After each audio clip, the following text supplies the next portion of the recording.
tal? ¿Cómo están? Muchas gracias por acompañarnos nuevamente en esto que es Enlace Internacional, la propuesta en política internacional que te generamos desde Canal Acequia, desde Señal U. Mi nombre es Augusto Grilli Fox y junto a mi compañera Laura Prudencio vamos a estar la próxima hora poniéndote al tanto de toda la coyuntura en materia internacional.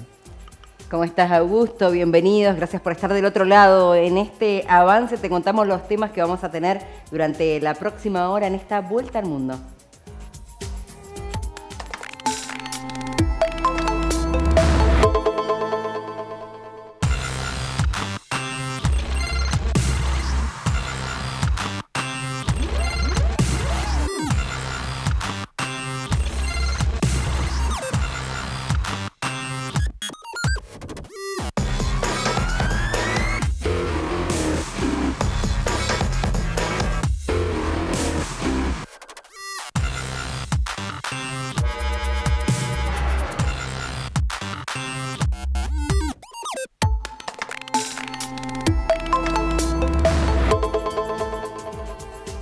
Y vamos a hablar del G20, el próximo 9 y 10 de diciembre en Nueva Delhi, allí en India, será la sede de este nuevo encuentro de este grupo de potencias de países en los que está además en nuestro país la Argentina. Bueno, pero vamos a hacer justamente antes un repaso de lo que fue el G20 en nuestro país en el 2018, donde nuestra provincia, Mendoza, fue una de las sedes. Tenemos un invitado para hacerlo. Exacto, de hecho esta es la importancia que por ahí encontramos en relación a la proyección que tuvo Mendoza en ese momento y a la importancia que tiene el G20 como tal, ¿no? Para esto nos visita hoy en estudios Mario Lázaro, gerente de Pro Mendoza, justamente para poder ver qué pasó en estos 5 años desde que se llevó a cabo, desde que se llevaron a cabo las distintas comisiones en la provincia de Mendoza. ¿Cómo te va, Mario? ¿Qué tal? Mucho gusto, Augusto. ¿Qué tal? Buen día. Buenas tardes. Bueno, muchas gracias por acompañarnos estos minutos aquí para repasar justamente qué quedó de aquello, de esas reuniones donde se hablaba de empleo, donde se hablaba de educación.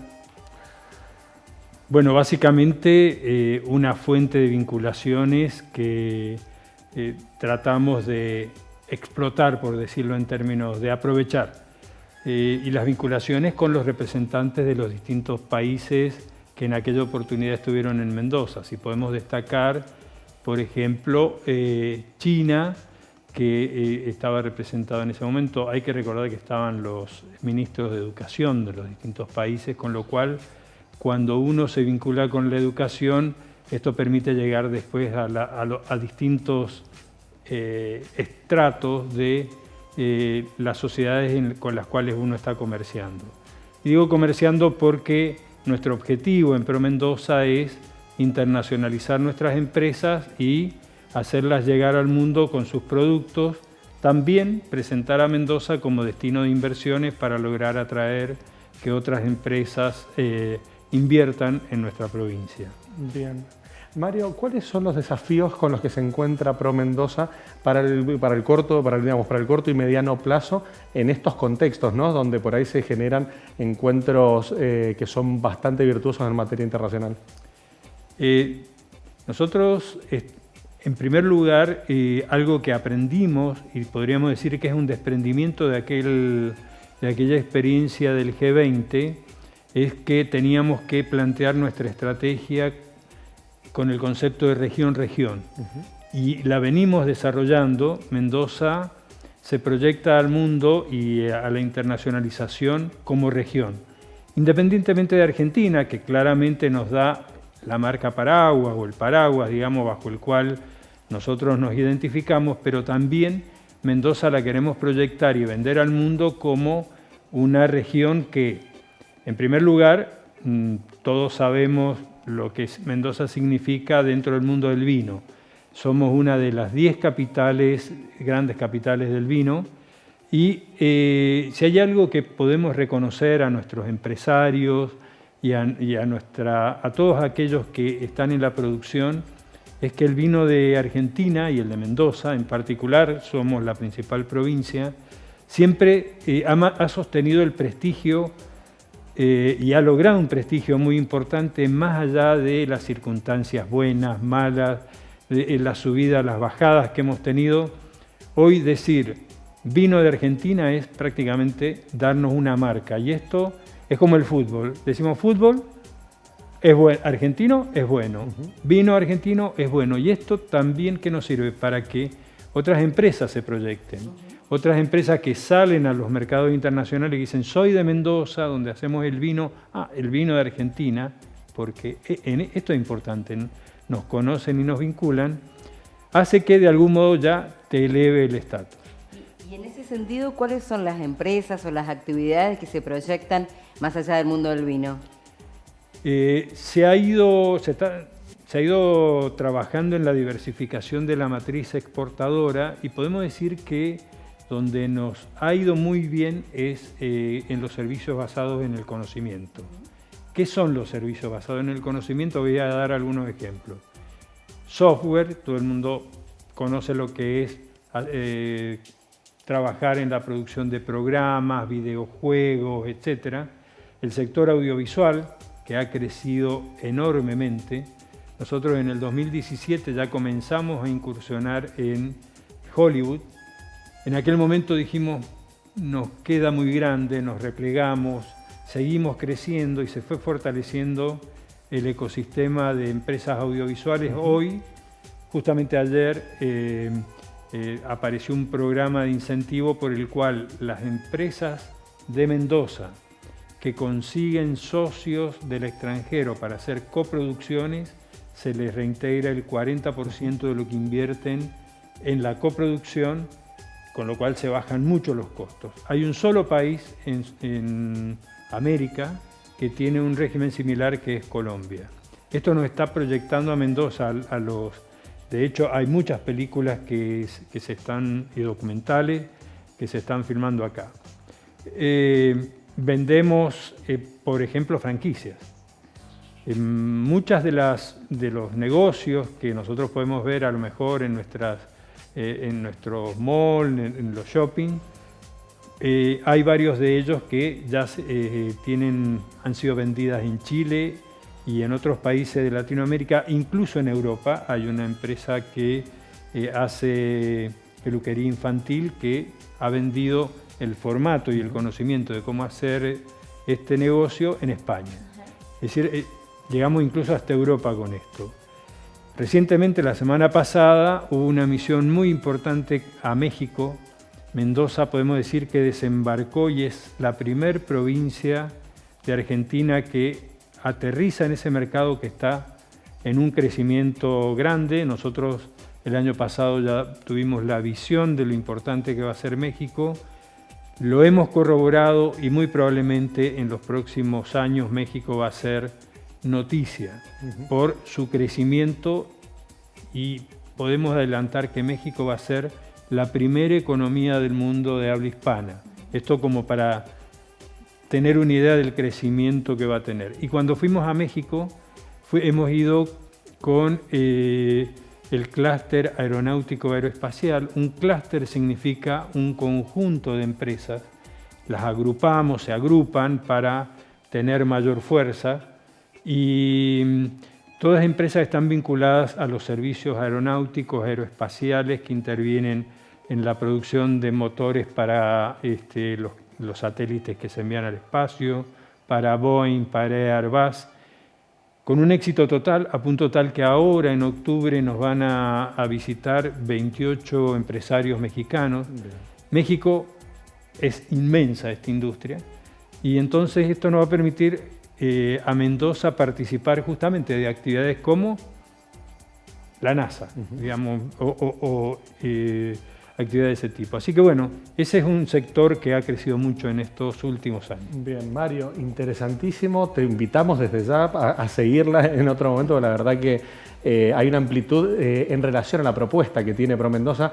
Me quedo sobre todo con esta lógica en la cual la respuesta es la calidad del vino argentino traslada a que sea una etiqueta país, podríamos decir, y en base a esto poder abrir ventanas y puertas hacia la proyección al mundo de Mendoza, ¿no?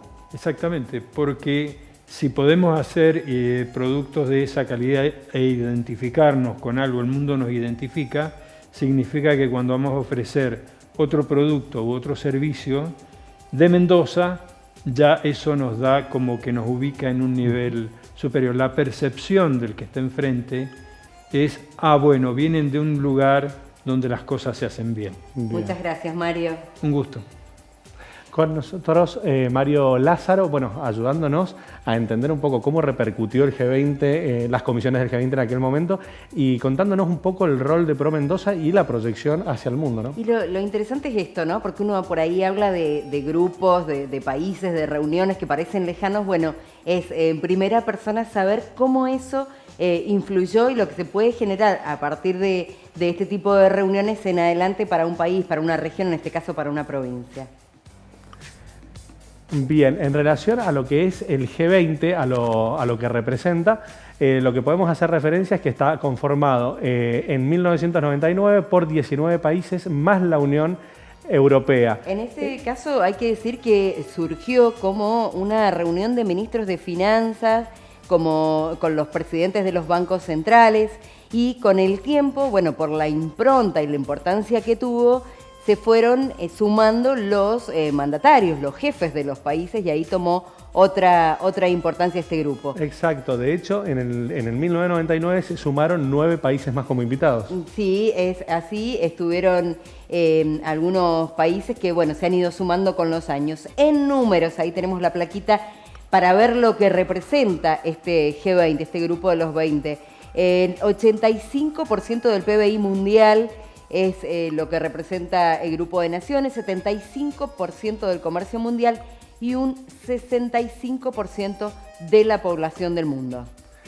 Números significativos, sobre todo teniendo en cuenta que también hay que hacer una referencia concreta a que entre Estados Unidos y China suman el 50% del PBI y el 40% del PBI mundial. O sea, es importante también destacar lo que representa a nivel global, sobre todo en un contexto donde también la semana pasada hemos estado discutiendo y poniendo en valor el ingreso de la Argentina a los BRICS. Claro, hablando de los grupos de países que decíamos, bueno, estos son solamente 2 de los socios. Tenemos que sumar a India, que es la quinta economía mundial y recientemente ha pasado en población a China, porque los últimos números así lo marcan. Así que eso te da cuenta de lo que significa, como estamos repasando en números, este G20.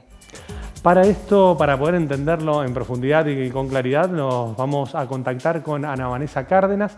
Ella es politóloga, internacionalista y desde Santiago de Chile nos va a ayudar a comprender un poco en qué forma impacta este G20 desde Nueva Delhi. ¿Cómo te va, Ana Vanessa? Muchas gracias por el contacto. Hola. ¿Qué tal? Muy buenas tardes. Bien. Gracias por estos minutos. Bueno, empezar a desandar lo que va a ser este 9 y 10 de septiembre, específicamente allí en Nueva Delhi, en India, donde además, bueno, hay un contexto político particular con esto de modificar el nombre y cambiar India por Bharat. Eso sí influye de alguna manera en este encuentro internacional que se va a realizar este fin de semana. Así es, ha sido una de las noticias más relevantes de lo ocurrido, es decir, más la forma que el fondo, y tiene un impacto sobre todo al interior de la India, donde si bien es cierto que en esta invitación extendida desde la presidencia para la cena del G20 se cambia este nombre, pero que está en la Constitución, bueno, a nivel interno en la India ha causado mucha conmoción, sobre todo desde la oposición, ya que el nombre de India se relaciona con justamente estos grupos políticos de oposición y sintieron que de alguna manera pues fue una manipulación para que no haya popularidad de este nombre que hoy se asocia con ellos. Sin embargo, bueno, la cumbre tiene sus propios problemas, sus propios retos y va mucho más allá de esta polémica en la cual, bueno, han ido las versiones desde que se le quiere cambiar el nombre a la India o usar a nivel internacional hasta aquellas que dicen que bueno, que finalmente no hay ningún impacto, que es algo normal, que siempre se ha hecho así y que a nivel internacional la marca País India va a seguir siendo como hasta ahora usada. Bien, Vanessa, en relación a lo que representa este G20 hay importantes ausencias me refiero a lo que es China, lo que es Rusia, y hay un posicionamiento por parte de Estados Unidos en relación a potenciar comercialmente a la India. ¿Estos temas son por ahí los vectores fundamentales de esta G20? Así es, había mucha expectativa de la reunión entre estos países, entre los líderes de Rusia, China, Estados Unidos, y si bien no ha sido tan sorprendente que no asista Rusia, sí China, ya que fue uno de los principales promotores en la realización de esta cumbre en la India. Sin embargo, bueno, sabemos que tiene disputas territoriales con la India en los Himalayas, pero por otro lado también, y muy importante, recordemos que se acaba de celebrar también la reunión de los BRICS, y en esa reunión en la cual India espera tener un liderazgo importante, pues tuvo también diferencias con China y con alguno de los otros miembros, primero por las diferencias de acuerdo a la postura versus Estados Unidos, Rusia, con ambos países. La India, a través de su primer ministro Narendra Modi, tiene relaciones, y en segundo lugar por la expansión, por la apertura hacia nuevos miembros, lo cual pues la India no estaba de acuerdo. Así que bueno, de alguna manera ahora empiezan a verse también esas diferencias en las cuales pues vemos que no estará ahí Xi Jinping, que enviará a su primer ministro, ¿no? Al ministro del Interior, y pues esto es importante en función de que es uno de los países que no está en el G7, que sí está en el G20 y que es una gran potencia que tenía la oportunidad de negociar pues con la potencia a la que quiere alcanzar, ¿no? Con Estados Unidos. Incluso Joe Biden lo ha lamentado que no esté China presente, pero bueno, sí diplomáticamente nos demuestra que hay diferencias y que no está alineado a las políticas generales del G20. Vanessa, ¿y qué se espera que suceda durante estos 2 días? Vos recién mencionabas los BRICS y había la expectativa los días previos con la incorporación de nuevos miembros, que se hablaba de una única moneda para tener a partir de este grupo de países. Bueno, ¿qué es lo que se espera en este caso en el G20 que se va a desarrollar ahora este fin de semana? Sí, entre los temas más importantes va a estar el tema climático. Sigue siendo, ha estado de manera transversal en las reuniones anteriores como en la de Indonesia, y hoy será también un tema muy importante, pero creo que la fibra más sensible es el tema financiero. Los países, sobre todo que son economías emergentes, están pidiendo que se aumente la tasa de impuestos a aquellos que tienen más dinero, a los ricos. Y por otro lado, pues también se ha advertido acerca de que estas altas tasas que se tienen hoy, pues están convirtiéndose en un problema que tendrá que dirimir o que ver como uno de los grandes retos esta cumbre. Bien, Vanessa, en relación a lo que son las bilaterales, ¿qué expectativa tenés vos en cuanto a bilaterales que trasciendan el encuentro propiamente? Sí, me parece muy importante, por ejemplo, los encuentros que sostendrá Pedro Sánchez de España, porque de alguna manera, hoy por hoy, pues tiene este problema de que no sabe si logra o no conformar gobierno, pero también nos van a demostrar qué fuerza está teniendo a nivel internacional, cuál es su seguridad de continuidad en el gobierno y cómo lo están reconociendo o apoyando los países del G20. Y evidentemente, pues muy importantes también son aquellas que sostendrá el presidente Joe Biden, porque sabemos que de alguna manera es el que tiene una mayor presión sobre el G20 y el tema económico para poder implementar nuevas medidas que favorezcan a los países de menor desarrollo dentro de la organización.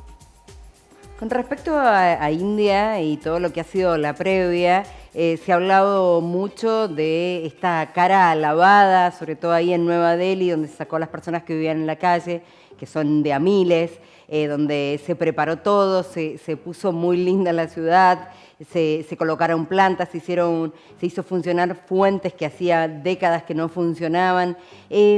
¿Cuál es, desde tu visión, desde tu mirada, cuál es el objetivo más allá de esto, de poner linda la ciudad, de tener una buena imagen? ¿Qué es lo que hay detrás? Sí, bueno, es algo que además no nos es raro. En América Latina sabemos de esas cosas, que cuando hay cumbres, eventos deportivos y este tipo de situaciones que atraen liderazgos internacionales de visita a los países, bueno, pues se suele disimular la cara de la pobreza en las ciudades, de alguna manera, pues no solamente para recibir el evento, como tú dices, en forma, sino también de fondo para dar la imagen de un mayor desarrollo, de una mayor estabilidad y venderle al mundo esta idea, sobre todo hoy para India, que quiere tener un liderazgo importante, que quiere ser una potencia con peso en el ámbito, sobre todo de la tecnología, del desarrollo, y que está buscando pues un tercer lugar, ¿no?, entre los escaños de las grandes potencias detrás de Estados Unidos y de China, sobre todo ahora también que su paso a ser el país con una mayor población, pues también le da un insumo de fuente de poder más grande que la misma China. Vanessa, antes de cerrar, quería preguntarte en relación a lo que es la agenda internacional. Después del encuentro del G20, viene el encuentro del G77 en La Habana. ¿Crees que es un encuentro también muy relevante a nivel global? ¿Es el G20 una previa a este encuentro? Mira, me parece que siempre hay líneas comunes que marca el G20 y que se retomarán en el G77. Sin embargo, ocurre lo que siempre en las grandes cumbres, como en la de la Asamblea General de las Naciones Unidas, que hay una serie de declaraciones de buenas intenciones que ya llevadas a la práctica pues dejan mucho que desear o que imposibilitan su cumplimiento, ¿no? Decían hace un momento lo que ocurría en los BRICS, que bueno, son mucho menos, y aún así, bueno, pues esta idea de crear una moneda única, pues sabemos que tiene muchísimos retos y que no se podrá hacer en el corto plazo. Entonces, en un organismo con una mayor cantidad de países, pues es mucho más complejo, porque al final las decisiones desafortunadamente las siguen tomando los países con un poderío más fuerte, y esos están reunidos ya en el G20. Bien.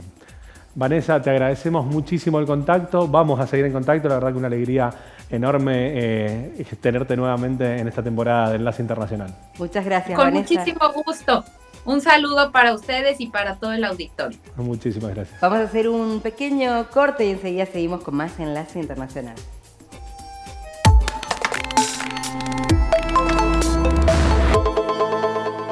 ¿Querés internet? Entonces querés Aero. Internet que vuela en todo Mendoza. Llámanos al 0810-333-0446. Ingresá a www.aero.com.ar. Aero. Internet que vuela.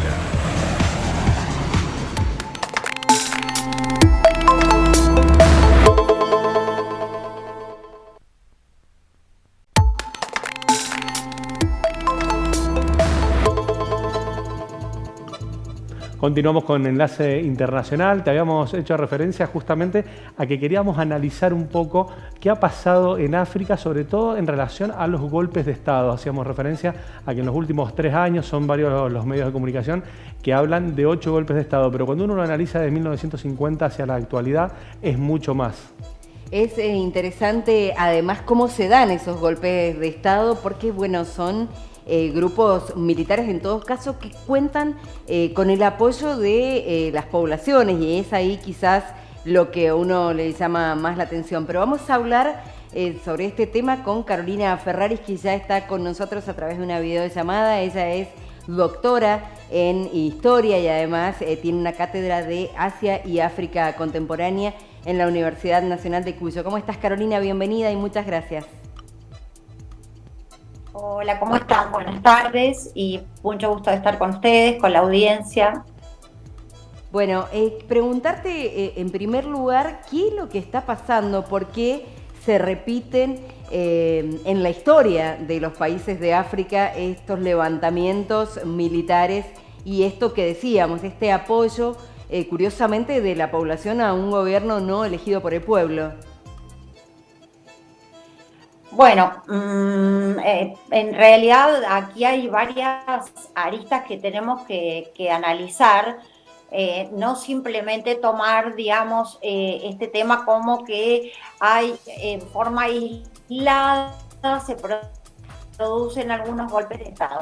Lo primero que tendríamos que decir es, tendríamos que hablar de la muy reciente descolonización del África, ¿no? No solamente del África, también del Asia, pero digamos que en el África, por las características particulares de la colonización, la descolonización, que fue luego de la Segunda Guerra Mundial, tuvo también unas características muy particulares. Si tomamos algunos de los estados a los que podemos aludir, en este caso el golpe de estado más reciente es el de Níger, que no hay que confundirlo con, o como lo nombran normalmente en español, Níger, que no hay que confundirlo con el otro estado cuyo nombre es similar, que es Nigeria o Nigeria, que cada uno de ellos fue colonizado por una potencia europea, pero diferentes. En el caso de Níger por Francia, y luego de la declaración de la independencia, que fue en el año 60 del siglo XX, en 1960, ha tenido una serie de alternativas y alternancias, como ocurre con estos casos de descolonización. Diferente del caso de Nigeria o de Nigeria, que fue colonizado por Gran Bretaña.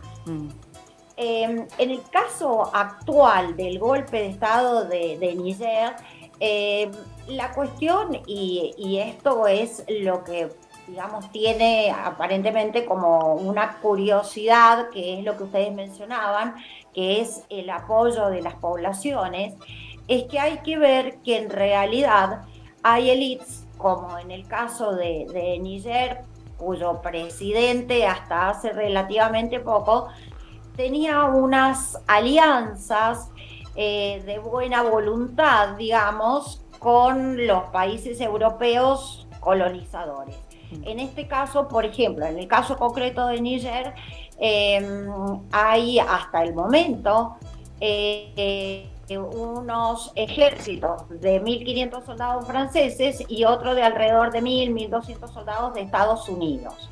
Entonces, esto lo que nos debe llevar a preguntar es cuál es la cuestión de esto, porque realmente un Estado que es el cuarto más pobre del mundo, que está en el corazón del África, es decir, ni siquiera tiene, digamos, un puerto directo de salida al mar, que puede ser una cuestión interesante.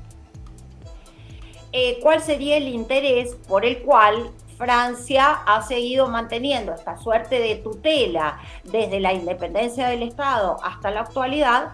Y lo mismo ocurre desde otro ángulo con los Estados Unidos. Y esto nos debería llevar también, en la historia comparativa que nosotros hacemos, a analizar un caso muy similar como fue el de Vietnam. Primero colonia francesa, luego ocupada por Japón, y luego de la Segunda Guerra Mundial, entrada en esa guerra de independencia, y una vez retiradas las tropas francesas se hacen cargo de los Estados Unidos, con ya sabemos todo lo que eso implica. Bueno, en este momento estamos asistiendo a algo de características similares.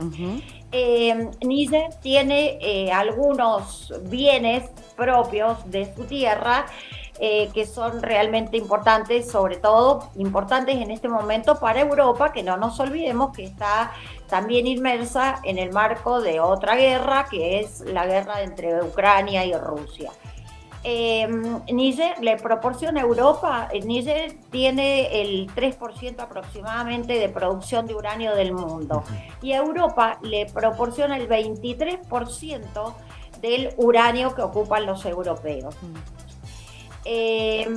Otras dos cuestiones que son importantes en cuanto a materias primas son fundamentalmente petróleo y oro, pero además está al lado, y por eso hice mención de Nigeria, que es el mayor productor de petróleo y de gas de esa zona del África, y que tiene planteado, y ya está en avanzadas negociaciones, la concreción de un oleoducto, gasoducto, que lleve ese gas y petróleo desde Nigeria, atravesando Níger, y llegando, digamos, aproximadamente hasta Argelia, y desde allí lo proveería a Europa, que como ustedes saben está bien empantanada con este tipo de materias primas en virtud de la guerra de Ucrania y de Rusia.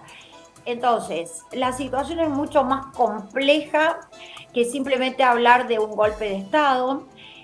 La situación, lo que plantea este grupo de militares que ha tomado el poder es en realidad hacerse cargo de sus materias primas que son fundamentales y que tienen un valor, y que ese valor no se ve reflejado en las condiciones de vida de la mayor parte de la población, y por esto también la población apoya ese golpe de Estado. Bien. Porque en realidad esas buenas relaciones con los dos grandes, como son sobre todo en el caso de Níger, Francia y Estados Unidos, en realidad benefician a unos pocos, y la verdad es que el quite de esos productos negociables no se ve reflejado en la mayor parte de la población. No sé si más o menos trato de aclarar un poco. Clarísimo, pero de hecho. Perfecto. Quisiera destacar una cosita más que me parece muy importante de mencionar. Sí. Es la cuestión del Estado Islámico, porque ustedes saben que en el norte y justamente en la frontera entre estos dos países, entre Nigeria y entre Níger, creció desde los años 2000, pero especialmente desde el 2015, y a diferencia de lo que ocurre en Medio Oriente, ha ido teniendo cada vez más poder la facción africana del Estado Islámico, que es Boko Haram. Entonces, esta problemática también se viene a conjugar con esto. Por eso, bueno, señalaba yo que es bastante más complejo el análisis que solamente decir hay golpes de Estado.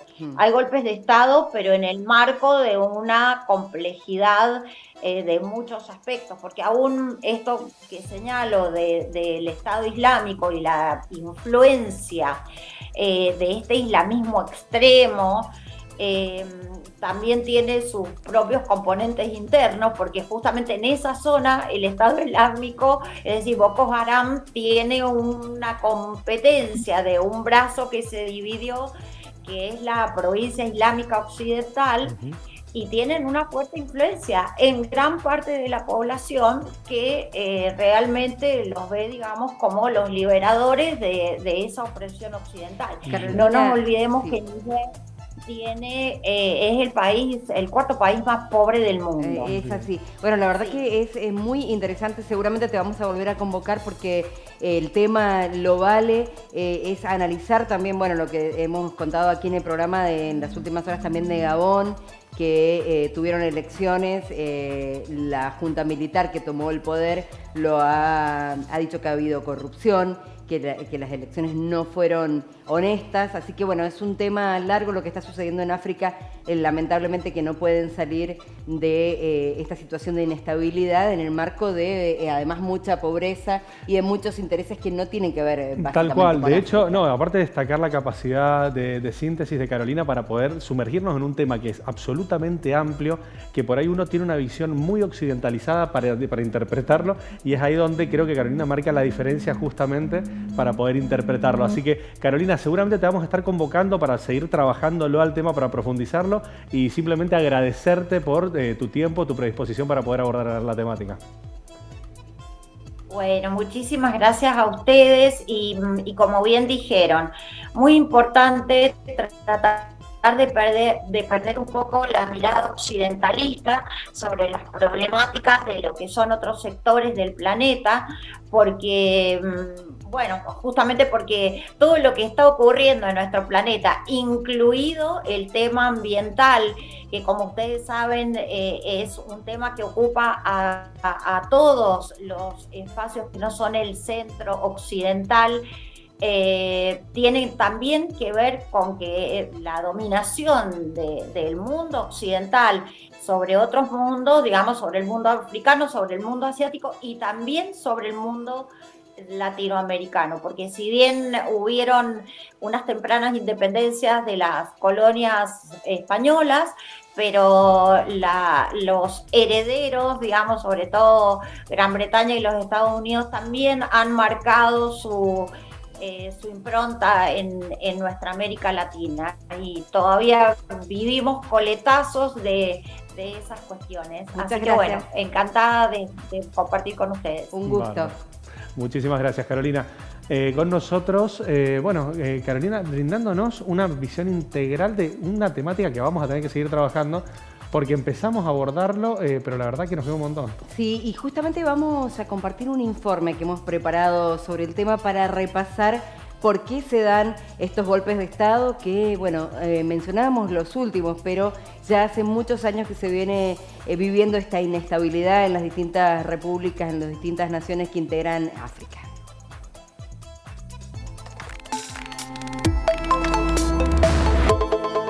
Los países que están atrás del Sahel han experimentado a partir de la retirada de las tropas de Francia inestabilidad política.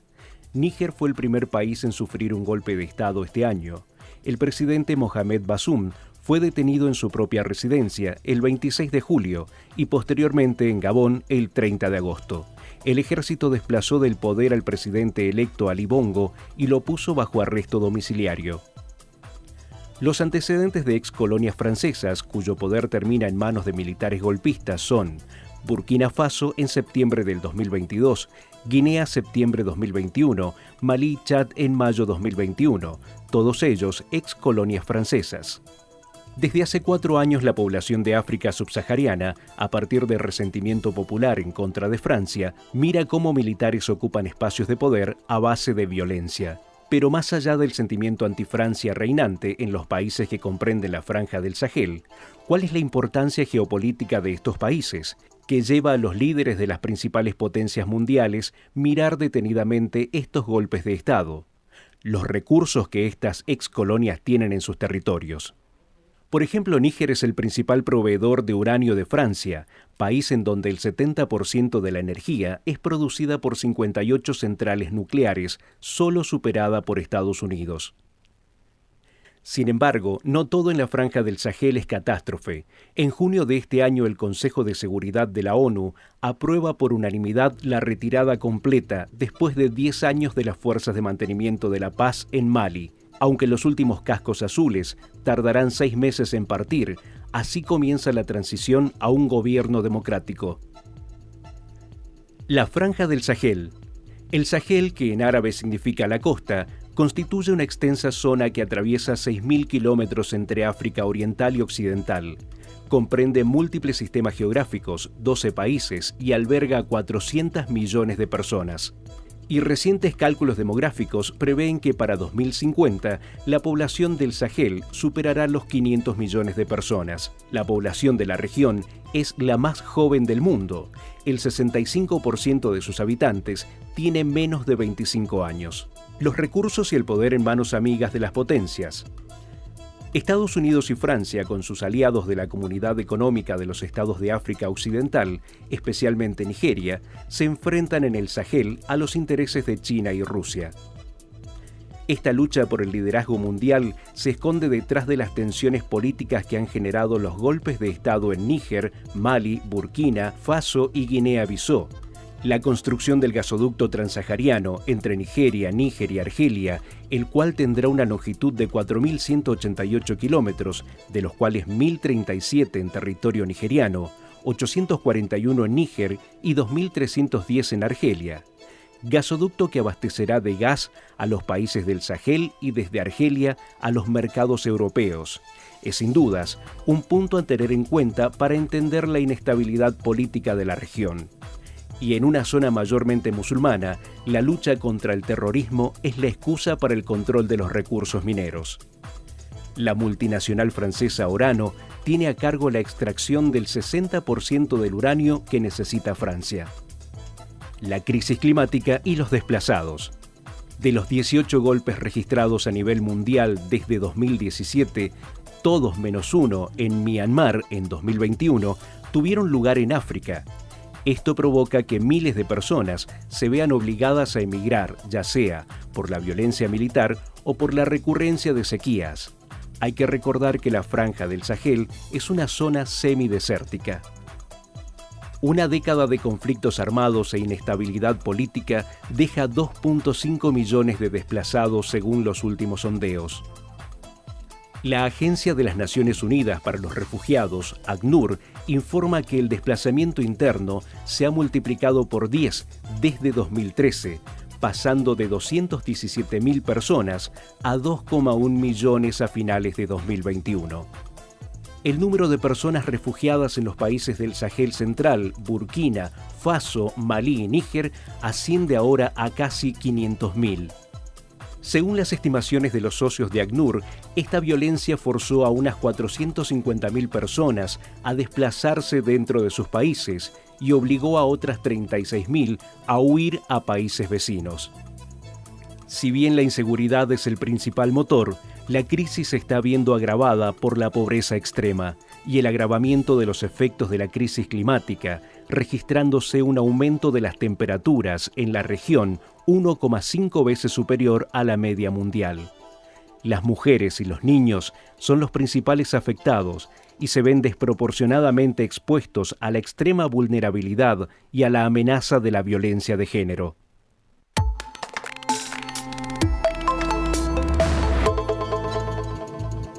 Vamos a la pausa, no te pierdas lo que viene en Enlace Internacional.